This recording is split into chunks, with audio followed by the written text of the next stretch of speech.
tão importante em nossas vidas. E a página, ela já começou, né, uma introdução do tema. O Emmanuel fala muito bem aqui sobre o tema que iremos estudar hoje. Foi pedido: deixai os mortos o cuidado de enterrar seus mortos. É de Lucas, no capítulo 9 do Novo Testamento, versículos 59 a 60. Essa passagem, o Kardec reuniu num capítulo que ele chamou Estranha Moral. Capítulo 23 do Evangelho segundo o Espiritismo. Por que Kardec deu esse título? Estranha Moral. Porque as falas dos itens desse capítulo, os anteriores até o que a gente vai estudar hoje, eles são estranhos mesmo à fala de Jesus. Porque Jesus é o exemplo material, o maior exemplo que nós temos, espiritual e material, do amor. Então não combinava com ele essas falas. Então aqui nos itens anteriores a esse, que Kardec reuniu nesse capítulo, está lá: odiar os pais, abandonar pai e mãe, tem essa passagem, deixar os mortos, cuidado de enterrar seus mortos, e não vir trazer a paz, mas a divisão. Todos esses itens, todas essas falas, Kardec reuniu nesse capítulo, que é estranho mesmo se nós olharmos só a letra. E interessante que essa é uma das passagens que as outras seitas, as outras religiões também têm um entendimento parecido. Todo mundo entende que Jesus não falou da forma que está ali escrita. Existe um sentido todo espiritual. E nós fomos pesquisar, porque Kardec ensinou isso para a gente, a pesquisar, quando a gente tem dúvida, né? E nós temos ainda muitas dúvidas sobre a passagem do que Jesus falou. Infelizmente ainda estamos no aprendizado. E nós pesquisamos toda a doutrina do Allan Kardec, codificada por Allan Kardec, pesquisamos também algumas palestras, e tem um grupo que eu gostaria até de fazer essa propaganda desse grupo, que está na FEB TV e na FEBnet, que é o NEP. O NEP é o Núcleo de Estudos Espíritas do Evangelho. Nesse NEP, até o nosso irmão Haroldo Dutra também participa, outros irmãos participam. É uma mesa onde constam ali atlas, dicionário, o Antigo Testamento, o Novo Testamento e todas as obras codificadas, mais as obras complementares. Então qualquer assunto, qualquer passagem é estudado dessa forma, vendo a posição geográfica do lugar, vendo o idioma que era falado, vendo tudo que falava no Antigo Testamento, no Novo Testamento. Então é um estudo bem completo. Então a gente tem que fazer propaganda disso, né? E há pouco tempo esse NEP lançou em 7 volumes uma compilação de todas as passagens de Jesus no Novo Testamento, pelos apóstolos, comentado pelo Emmanuel. Então, assim, todas essas páginas que a gente recebe preparatória foi compilado em 7 volumes com o comentário desse grande evangelizador no Brasil, que é o Emmanuel. E é ele que vai nos ajudar hoje também, né? Então, esse NEP é bem legal. Eu gostaria de comentar isso. Então, vamos lá. Jesus nos convida, ainda hoje, porque a fala de Jesus é atemporal. Não é de 2000 anos atrás, é hoje. Ele está aqui hoje convidando a gente. E aí, para a gente entender um pouco essa passagem, vamos tentar imaginar Jesus chegando aqui, né, hoje vestido com a roupa atual, uma calça jeans, uma camisa, e ele trazendo alguns espíritos. Ele era sempre muito bem acompanhado, e propôs a gente um convite para a gente sair por aí, pelo bairro aqui mesmo de Mutuá, porque é bem populoso o bairro de Mutuá, né? Provavelmente parecido com as cidades lá que ele também andou. E ele fizesse um convite, um chamamento aqui, para que a gente saísse por aí, em vez de pedir um quilinho na casa dos vizinhos, que a gente levasse 1 quilo de esperança, de evangelho, de consolação, e chamasse a gente. e ficasse por uns 40 dias, pudesse dormir por aqui, ficar por aqui, num trabalho com ele. Vamos ser sinceros, meus irmãos, vamos fazer uma análise. Que a gente julga muito o pessoal lá atrás, no tempo dele, mas vamos trazer para hoje. Será que ele fazendo um convite, a gente iria de pronto? Eu não sei vocês, pode ser que alguém fosse, largasse tudo e fosse, mas eu ia querer dar uma olhadinha no celular, que eu tenho compromisso com o paciente, com família, a gente ia querer dar um pulinho em casa, não, peraí, eu tenho umas coisas guardadas lá, tem minha mãe, tem meu filho, tem minha mulher, a gente está preso ainda nessas coisas, sabe? Então, nós ainda somos mesmos, de há 2000 anos atrás. Só que agora a gente está despertando, a gente está entendendo. Então é mais ou menos isso. Jesus está nos convidando, tá? Será que estamos prontos? Essa é a análise da manhã, né? Mas vamos ver o que Kardec está falando nessa passagem, né? É do Novo Testamento, que o Kardec tira, o Evangelho segundo o Espiritismo, capítulo 23. E aí ele fala, disse a outro, segue-me, e o outro respondeu, Senhor, consente que primeiro eu vá enterrar meu pai? Jesus lhe retrucou, deixa aos mortos o cuidado de enterrar seus mortos. Quanto a ti, vai anunciar o reino de Deus. Está lá em Lucas, né? Capítulo 9, 59 a 60. Eu queria ler também um pouquinho nessa passagem do Lucas, um itemzinho acima desse, para ilustrar. Porque essa parte do Lucas é acerca dos que seguiam Jesus. E tem assim, quando o Lucas falando, né? Quando iam a caminho, houve alguém que disse a Jesus, irei contigo para onde quer que fores. Porque as pessoas ficavam deslumbradas com os feitos de Jesus. Porque ele cura, ele transforma a água em vinho, ele magnetiza o cardume de peixes, ele faz tudo isso. Então as pessoas queriam seguir, queriam atrás, muito mais pela curiosidade, pelos fenômenos, do que mesmo pelo que ele estava ensinando. E aí, onde ele passava, um monte de gente atrás dele. E aí teve um que falou, deixa eu seguir, né? Irei contigo para onde quer que você for. E aí Jesus responde, as raposas têm tocas, e as aves têm ninhos, mas o filho do homem não tem onde encostar a cabeça. Então assim, Jesus já de pronto explicando, não tem conforto, não tem celular, não tem Uber, não tem nada disso. Não tinha nada disso, não existia essa comunicação, essa tecnologia que a gente tem hoje, e não teria conforto nenhum. Quer mesmo me seguir? Porque eu estou sendo perseguido, os romanos já estavam em perseguição, né? Agredido, falavam mal dele. É isso seguir Jesus. É você às vezes entrar em confronto com a própria família. Ah, mas você só vive naquele centro, só tem essa vida, não tem que viver outras coisas. A gente escuta essas coisas. Então, seguir Jesus, e a gente não segue, a gente está tentando. A gente ainda está no aprendizado. Seguir de verdade não é fácil, não é para qualquer um, tá? E aí vamos lá, né? Vamos seguir mais um pouquinho. Aqui eu queria pedir perdão pela foto, que está assim um pouquinho embaçada, mas essa foto tem mais de 150 anos. E graças ao neto, eu encontrei uma página no Facebook que mostra um arquivo do Espiritismo, registros de Lyon, fotos das coisas que Kardec escreveu. E encontrei essa relíquia, né? Não sei aqui quem conhece, André Pesani. Não vale falar, você já sabe.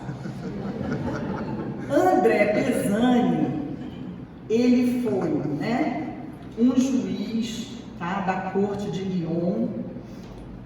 Ele organizou, ajudou junto a Kardec, né? Ele era advogado na corte de Lyon, grande estudioso, escritor, conhecedor do hebraico e do grego. e ajudava muito Kardec, tal qual esse grupo que pesquisa, do NEP, ele ajudava Kardec nas coisas que Kardec também ficava na dúvida, porque o Kardec também ficou na dúvida dessa fala de Jesus, dessas falas que constavam no Evangelho, e ele procurou ajuda, que é assim que ele ensina a gente. Está com dúvida? Vai pesquisar, vai estudar. E senhor André Pesani, ele é mais conhecido na Revista Espírita, tem até uma obra dele, Uma Nova Filosofia, de 1872. E aí o Kardec, que nos ensina a contextualizar e pesquisar tudo que a gente tem em dúvidas sobre os textos bíblicos, com muita humildade, porque Kardec também era um linguista, professor, escreveu livros, a gramática francesa, dava aula de alemão e codificou essa maravilhosa doutrina dos espíritos, mas ele recorre a seu André Pesani. E seu André Pesani tem uma fala, nesse capítulo 23, no rodapé dessa edição do livro do Evangelho segundo o Espiritismo, que eu botei a foto aqui no início, tem lá no rodapé falando do seu André Pesani, inclusive traduzindo essa palavra odiar, né? Porque odiar é um verbo hebraico, que é de quantidade, é amar menos, tem todo um sentido diferente, não é o odiar que a gente conhece. Então esse seu André, ele foi muito importante no auxílio a Kardec dessa fala do hebraico, dessa fala do grego, onde Kardec não dominava, e foi pedir ajuda a ele, e é bem importante. E para a gente ter uma ideia dessa fala de Jesus, né, como que é difícil o entendimento hoje para todos, na época lá de Jesus, no século I, se falava 4 idiomas e mais um dialeto. Então era aramaico, hebraico, grego e latim. O latim era mais entre os soldados romanos que dominavam, não era todos que sabiam, né? O grego também não era de todos. Porém, ainda tinha um dialeto siríaco, que é da Síria, que Jesus também falava. Jesus sabe tudo, né? Todos os idiomas. Ele conhece o nosso pensamento. Então, daquela tribo mais longínqua que existe lá, uma fala daquela tribo, Jesus sabe. Ele sabe tudo que se refere ao planeta Terra, porque ele é o nosso grande administrador. Então, ele falava com as pessoas o dialeto e a língua da época, né? Então, é importante a gente ter essa ressalva, que vai ajudar também no estudo dos outros capítulos desse capítulo aí, dos outros itens, né? Desse capítulo. E aí vamos lá. E o que Kardec fala? Vamos continuar aqui, no item 8. Que pode significar essas palavras? Deixa aos mortos o cuidado de enterrar seus mortos. As considerações precedentes, quer dizer, essa explicação do seu André Pesani nos itens anteriores, mostram, em primeiro lugar, que nas circunstâncias em que foram proferidas, não podiam conter censura aquele que considerava um dever de piedade filial e sepultar seu pai, porque é um dever filial e um gesto também de caridade. Tem, no entanto, um sentido profundo que só o conhecimento mais completo da vida espiritual podia tornar perceptível. Então, para nós que somos estudantes da doutrina, a fala de Jesus não tem estranhamento, porque a gente já sabe que a verdadeira vida, a vida mais ativa, que aqui é uma cópia dessa vida, é a vida espiritual. Então, é uma fala bem espírita, né? Como tudo que Jesus sempre falou. Deixar os mortos, o cuidado de enterrar seus mortos. E aí Kardec ainda vai falando mais, né? Desse item 8. A vida espiritual, com efeito, a verdadeira vida, é a vida normal do espírito, sendo-lhe transitória e passageira a existência terrestre, espécie de morte se comparada ao esplendor e à atividade da outra. Então, o que Kardec está explicando aqui é que a gente, quando reencarna, entra no mundo material, é uma espécie de morte para a verdadeira vida, a vida espiritual. E existe um automatismo tão grande em nós, e é interessante que a gente já reencarnou tantas vezes, mas existe o atavismo, né, que a Joana gosta muito de falar, quer dizer, esse histórico passado que ainda está em nós, a gente se apega rápido. Entrou aqui, nesse estágio, a gente vai se apegando. A família, daqui a pouco são os bens materiais, os desejos, né, as vontades, não são muito diferentes das outras não, porque a gente vai repetindo. E essa consciência de que nós estamos aqui de passagem, que somos espíritos eternos e imortais, que a gente precisa valorizar a nossa verdadeira essência, o self, só com estudo diário, só com estudo constante, para a gente desfazer esse automatismo, onde a gente se agarra muito, a gente se prende muito. E aí o Kardec ainda vai dizendo, né, o corpo não passa de simples vestimenta grosseira que temporariamente cobre o espírito, verdadeiro grilhão que o prende à greva terrena, do qual se sente ele feliz em libertar-se. Será que a gente pensa assim, que a gente vai ficar feliz em se libertar desse corpo? É um exercício que a gente tem que fazer, de desapego. Não é fácil o que eu estou falando, até porque nós somos espíritos milenares e a gente já repetiu essa lição da desencarnação, da encarnação, desencarnação, e a gente não consegue despertar ainda para esse sentido. Os orientais já têm um sentimento melhor, né? Os orientais. Mas nós aqui no Ocidente ainda é muito doído pensar em morrer ou nossos amores morrerem, né? Mas vamos lá, vamos continuar. Nós pedimos ajuda também ao Emmanuel, que Emmanuel é o grande evangelizador do nosso Brasil, né? E tem uma página dele, Acorda e Ajuda, do livro Fonte Viva 143. Olha o que ele vai explicar sobre essa passagem de Jesus. Jesus não recomendou ao aprendiz deixar aos cadáveres o cuidado de enterrar os cadáveres, e sim conferisse aos mortos o cuidado de enterrar os seus mortos. Há, em verdade, grande diferença. O cadáver é carne sem vida, enquanto o morto é alguém que se ausenta da vida. Há muita gente que perambula nas sombras da morte sem morrer.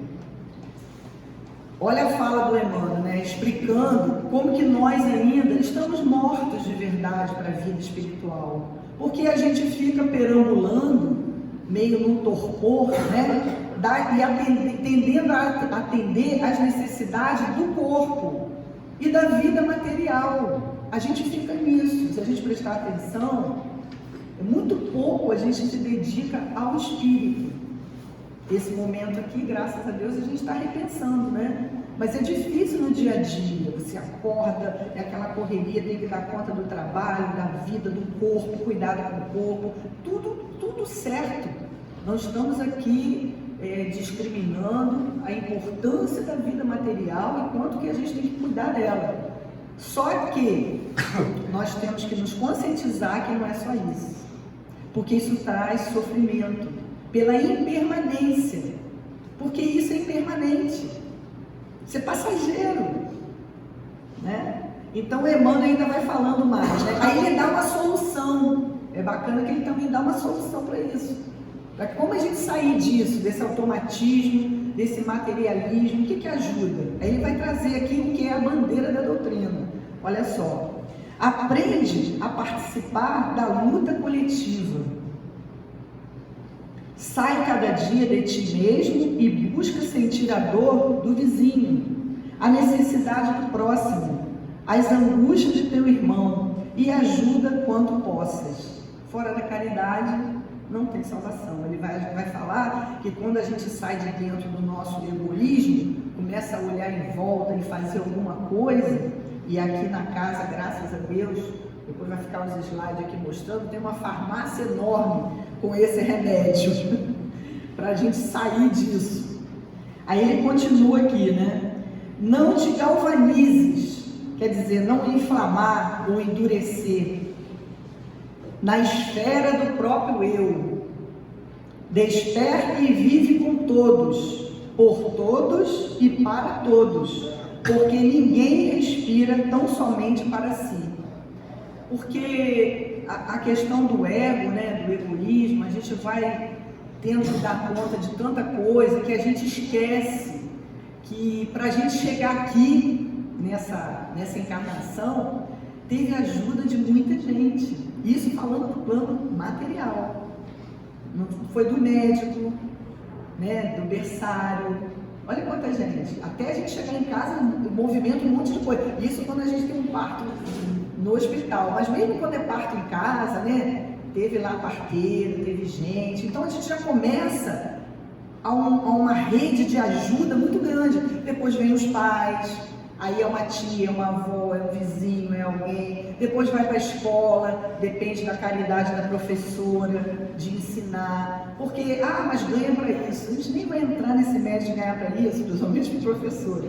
Mas o salário mesmo que a gente ganha no trabalho, seja ele qual for, digno, ele também faz com que nós promovemos a caridade, mesmo que seja cobrado, mas é um trabalho que ajuda o outro. E a gente precisa do motorista do ônibus, do Uber, ele teve que estar ali para conduzir a gente, para chegar aqui, a gente precisou de alguma coisa. Então a gente está sempre cercado de apoio, e tem que ser assim. E é essa receita que o Emmanuel vai dar para a gente sair dessa morte, tá? Aí ele vai dizendo aqui, né? Cedamos algo de nós mesmos em favor dos outros, pelo muito que os outros fazem por nós. Recordemos desse modo o ensinamento do Cristo.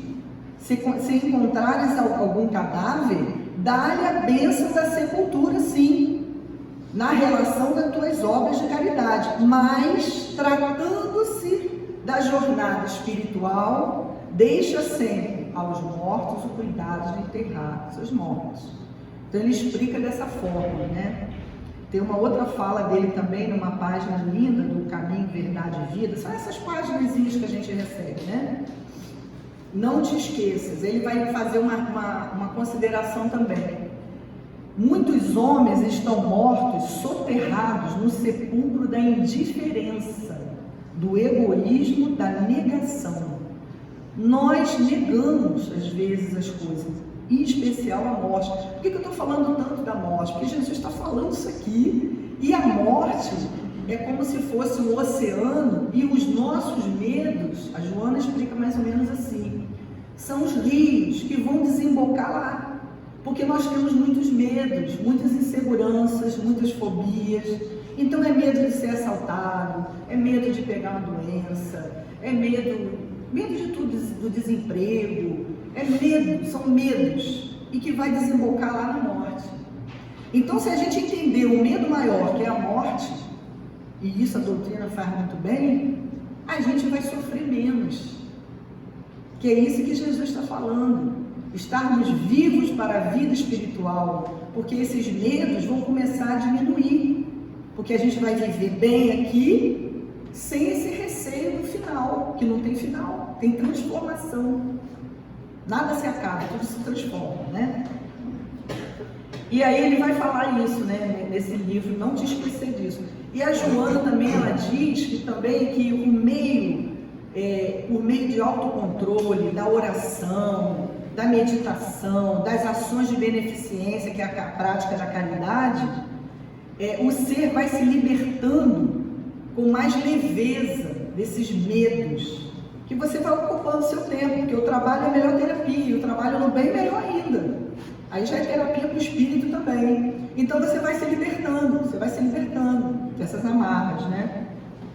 E aí, para a gente entender um pouquinho também na parte histórica, por que Jesus também se referiu isso, né? Tinha esse peso. Primeiro que ele sabia, quando ele fala isso, é para um irmão abastado, tá? E esse irmão já estava com interesses lá no velório do pai, tem toda uma questão de interesse material, que a gente não vai entrar aqui nessa discussão, mas tem isso também. Ele sabia quem ele chamou para seguir ele, aonde estava preso, como estava preso ainda. E o sepultamento nessa época, o que acontece? Os israelitas, eles não não tinham preferência pelo modo que os gregos faziam. Os gregos, eles cremavam. E era muito rápido, normalmente em cima de uma pedra, próximo ao mar, nas colinas. Essa era a forma do sepultamento grego. E tinha o sepultamento egípcio, que já era uma idolatria muito grande, que se construíram as famosas pirâmides, eram castelos, né, monumentos, já dava-se um ênfase muito grande numa crença de continuidade, com certeza, mas também se promovia muita coisa. E os israelitas tentavam ficar ali no meio, mas eles também levavam muito tempo nesse sepultamento, né? Porque tinha que passar um óleo, deixava os óleos cheirosos ali, essências, com medo dos bichos comerem, para espantar, para não ficar muito, né, aquele odor. Então, e forrava com um pano fininho, tipo um linho. Tinha todo um culto também, ainda muito preso. Não que se não possa fazer isso também é um carinho, uma caridade, mas o aprisionamento dessa cultura, né, vamos dizer assim, dessa cerimônia, né, muito demorada, porque o nosso hoje em dia, infelizmente, até por conta da pandemia, foi muito rápido, né, os sepultamentos. A gente sabe disso, até porque nós já sabemos que uma coisa é a morte do corpo, a falência dos órgãos físicos, e a outra coisa é o desligamento, é a desencarnação. Então tem uma grande diferença. Então a gente deveria ficar por mais tempo, né, para poder haver os dois, que é o ideal. E aí, né, tirando essa parte aí que Jesus já sabia, do tempo que se perdia com todo esse ritual, o Espiritismo, ele não condena de maneira nenhuma as cerimônias de funeral, tá? Fica aqui esse ênfase, que nós, muito pelo contrário, a gente deve ter um comportamento muito respeitoso, de oração, de pensamento, né? Encorajando esse irmão que está passando para outro plano, da aceitação. Essa é a nossa oração, né, para estudantes do Espiritismo, de aceitar, tentar se comportar, controlar as emoções, porque a gente sabe que ele pode de repente estar ali assistindo o velório, né? Isso é muito comum aos espíritos assistirem o seu velório, até para poder entender o que está acontecendo, e a gente tem um comportamento cristão. Então o Espiritismo não tem nada contra isso. Tá? É só o aprisionamento mesmo do ritualismo, da questão do corpo físico, né? Esse endeusamento. E por que nos choca tanto, né, essa fala de Jesus, de enterrar os mortos, deixa os mortos, enterrar os mortos? Porque a gente tem essa palavra morte, um peso muito grande ainda. Como eu falei, é um dos nossos maiores medos. Né? E a gente tem a doutrina que nos esclarece tanto, né? Que traz tanta consolação, tanta explicação, as obras do André Luiz, as obras das Joanas, fantásticas também, tantos irmãos que vêm trazer notícias, as reuniões mediúnicas, que são os próprios irmãos desencarnados que vêm falar, né? O livro dos médiuns também, que explica muito bem essa comunicação. Então, cada vez que a gente vai estudando mais sobre isso e exercitando o desapego, nós vamos nos preparando para o grande dia também que vai chegar para a gente. Isso não tem jeito. É a certeza que a gente tem, essa passagem para lá, né? Então, o desapego, ele é importantíssimo.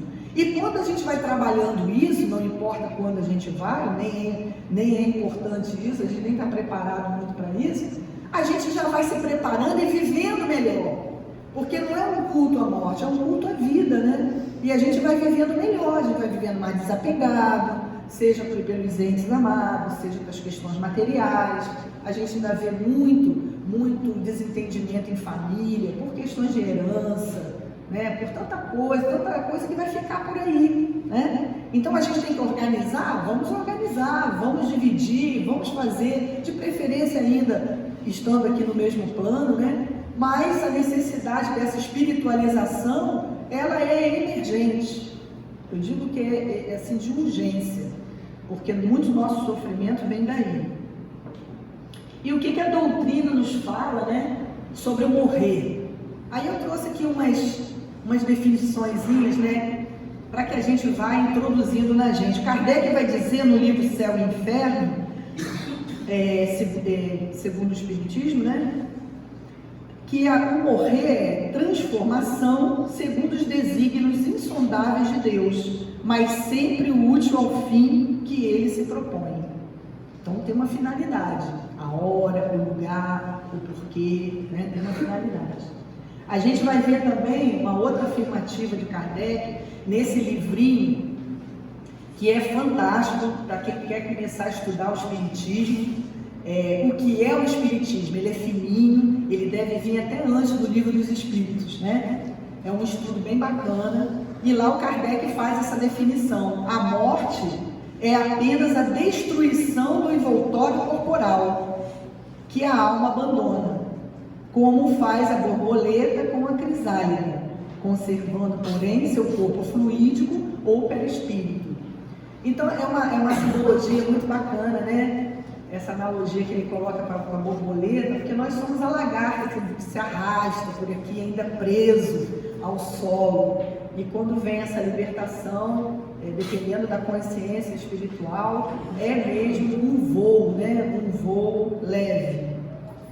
E aí o Leon Denis, só para encerrar aqui essas definições sobre o morrer, que é muito importante, o Leon Denis vai lembrar o seguinte: é simplesmente o retorno da alma à liberdade, enriquecida com as aquisições que pode fazer durante a vida terrestre.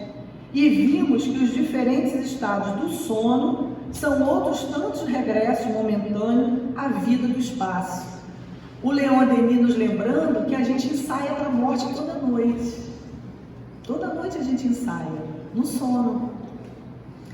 É ensaio porque o cordão, né, que prende ali do perispírito ao corpo está ali ainda, mas é um cordão elástico que a gente pode ir a vários lugares de acordo com os nossos sentimentos, com o nosso entendimento. Então é um ensaio para a morte, é aquele torpor, igual um sono, onde a gente faz isso, no sono, né? Leon Denis explicando isso aí. E vamos ver o que a nossa Joana fala, né? A Joana tem esse livro, Plenitude, que é o terceiro da série dela. E tem esse capítulo maravilhoso, para quem tiver interesse nesse assunto. Sofrimento ante a morte. É maravilhoso, ela esclarece muita coisa, confirmando tudo que Kardec ensina, mas colocando novas palavras, uma linguagem atual, sem desfazer da obra, né? da origem da obra kardeciana. Então, a psicografia do nosso Divaldo, ela vai dizer o seguinte: o homem vive na Terra sobre a ação de medos, da doença, da pobreza, da solidão, do desamor, do insucesso, da morte. Essa conduta é resultado do seu despreparo para os fenômenos normais da existência, que deve encarar como um processo de evolução.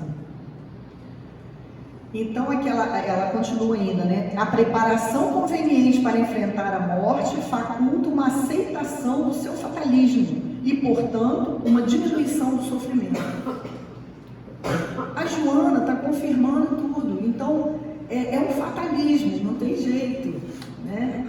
E esse fenômeno da morte, a gente deveria entender como um fenômeno de transformação, de mudança de estágio do espírito, que a cada encarnação, mesmo que devagarinho, ele vai subindo um degrau. Acontece dele ficar parado, né? Mas ele vai subindo um degrauzinho no entendimento. E a gente leva esse entendimento conosco. Isso é bem interessante que a doutrina traz. Tudo que aprendemos aqui, tudo que fazemos por aqui, nossas ações no bem, infelizmente as ações no mal também, ficam registradas no nosso psiquismo, no perispírito. E a gente vai levando. Essa é a nossa aquisição. Essa é a mala que a gente leva. São nossas atitudes, nossos pensamentos, o que a gente fez, aquilo que a gente também negligenciou. Essa é a nossa bagagem, que é o que a Joana está falando, né? E ela vai dizendo também que que compreende-se que o corpo é uma organização delicada, sujeita a deterioramento, desgaste e transformação pelo fenômeno da morte.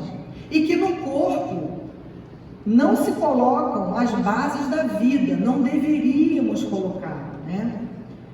Nem se fiam as realidades essenciais. A gente está estudando o 5º livro dela, né? Já vamos para o 6º, estamos terminando.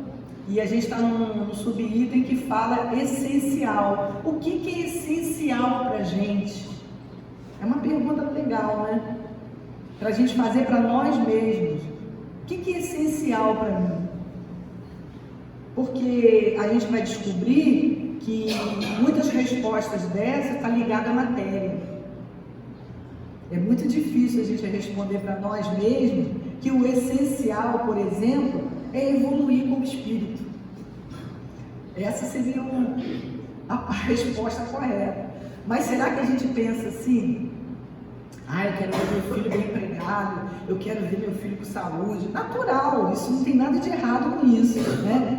Quero ter um parto bom, né, Bianca? Quero passar bem pela essa dor, né? É uma dor, é uma tensão, né? Então, isso é tudo normal. Mas o que é essencial? O que está dentro do nosso espírito? A gente deve analisar, né? A Joana provoca isso na gente. Aí ela vai dizendo, assim, quando lhe sucedam as desconexões, os desajustes, advindo-lhe a interrupção pela morte, a morte não se transforma em motivo de desgraça e nem de ruína, que é o que a gente ainda sente. Aconteceu uma desgraça, a gente fala assim, aconteceu, né? A gente não carrega isso.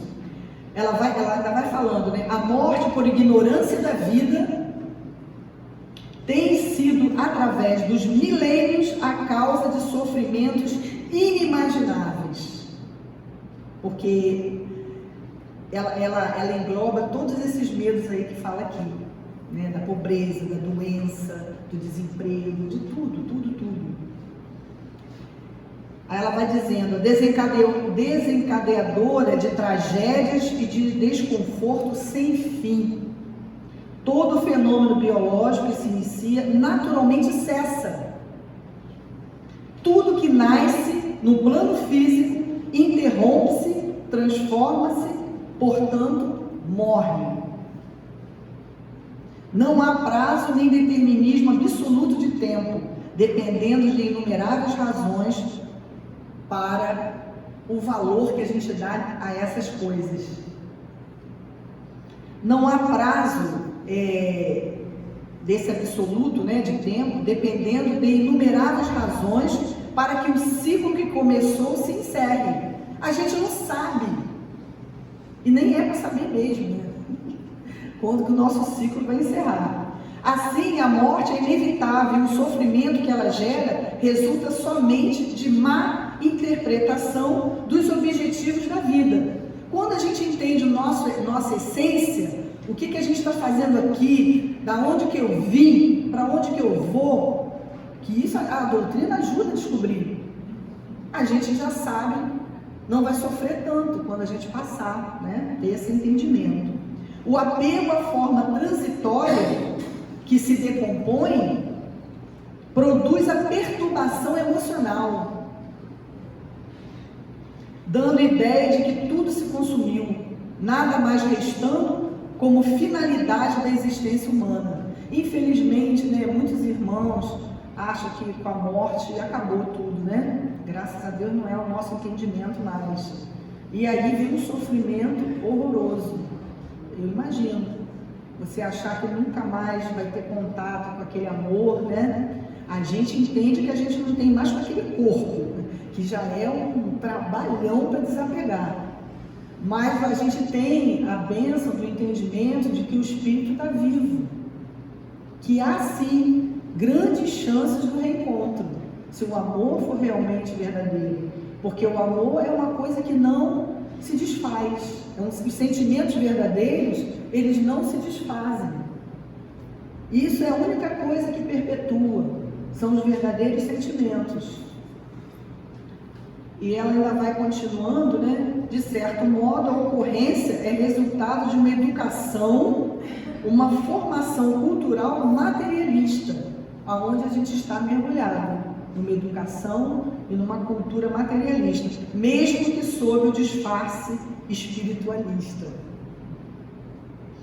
As pessoas ligam-se às correntes religiosas sem vinculação emocional, nem aprofundamento racional do seu conteúdo. E em face desse comportamento, a morte se lhe apresenta como sendo a grande destruidora de planos, de anseios e realizações. Infelizmente, nossos estudos religiosos não trazem esses esclarecimentos que os espíritos trouxeram para Kardec. Esse entendimento. Então, fica esse sofrimento, né, quase que sempre, né? E aí, meus irmãos, o que a gente queria se resumir, né, desse estudo, para que a gente entenda essa fala de Jesus? O estudo é a interpretação do Evangelho que deve considerar o seu sentido espiritual.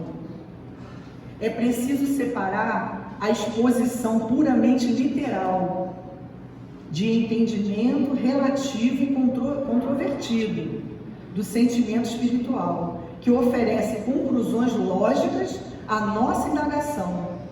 Se apegando à letra, seremos conduzidos a conclusões equivocadas e contrárias aos ensinamentos do Cristo. Então, a letra mata, né? A letra mata. O correto entendimento é a base para a compreensão das lições evangélicas. Então, vamos tentar interpretar a fala de Jesus, que ele está falando hoje para nós, convidando a gente hoje para esse exercício da caridade, sem menosprezar nossas obrigações, as nossas pequenas missões de mãe, de pai, de avós, de tios, de cidadãos, de tarefeiros da casa. A gente não precisa abandonar isso, mas a gente ampliar o nosso entendimento, entendendo que isso tudo aqui é transitório, tudo é passageiro. A gente precisa introjetar isso para a gente viver melhor, para a gente poder olhar para o lado, olhar para o vizinho, olhar para o outro. E eu vou repetir, aqui na casa tem bastante trabalho, que dá para tirar. E eu sou assim, eu trabalho também na área de saúde, eu posso afirmar para os irmãos que o trabalho no bem é terapêutico. Tá? Ele funciona como remédio de verdade para a alma, para o espírito. E então, estamos preparados para seguir Jesus? A essência desse pensamento de Jesus, né, deixar os mortos, enterrar os mortos, reside em que o interesse da vida futura supera todos os interesses de todas as considerações humanas. Porque esse pensamento está de acordo com a substância da doutrina de Jesus. Então, Jesus é espírito. Nós também somos. E nós podemos nos comunicarmos com Ele, ou quem trabalha em nome dEle. E isso é maravilhoso. Só essa certeza já nos dá um respaldo, já nos deixa mais tranquilo, que a gente não está largado. Nós temos um espírito que toma conta da gente, né, que nos intui, que observa, vai dando direção. Às vezes a gente pensa que uma intuição é nossa, não é, é desse amigo. E isso é muito bacana. Então, meus irmãos, para não cansar, né, eu agradeço o silêncio e está aqui o convite de Jesus. Tá? Vamos ver se estamos preparados. Eu agradeço o silêncio, as emanações de carinho que chegaram até aqui. Tá? Um lindo domingo para todos nós, muita